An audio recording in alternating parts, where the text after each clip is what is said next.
So I'm Rufus Isaacs from Michigan State University from the Department of Entomology, and today we're standing next to a colony of bumblebees.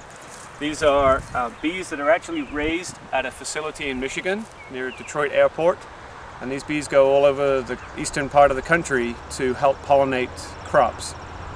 Bumblebees were developed originally as a commercial product for use in greenhouses. They're used extensively around the world for pollinating greenhouse tomatoes.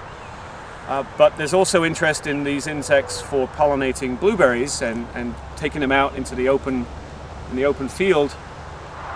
And particular interest with blueberries because historically blueberries evolved with bumblebees, native bumblebees, for pollination, and the flower is particularly well suited for pollination by bumblebees.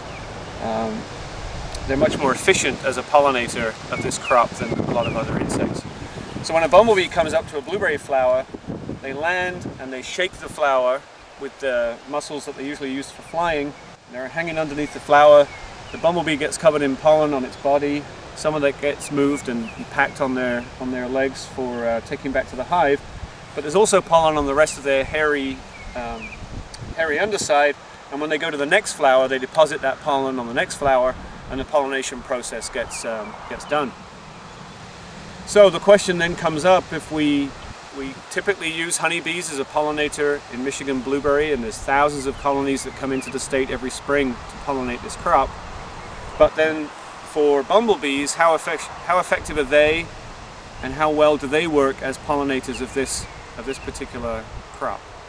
So we've had experiments for the last few years with Project GREEEN, and that's still going on this year with their support, where we've been taking these colonies and putting them in blueberry fields that are somewhat isolated, so we don't have other bees interacting there, and put the bumblebees in at the recommended density that they would be stocked at, and compare those to fields where we put in honeybees at the stocking density that's recommended. And the work is then going to give us some results to be able to say, if you use honeybees, this is what you can expect for pollination.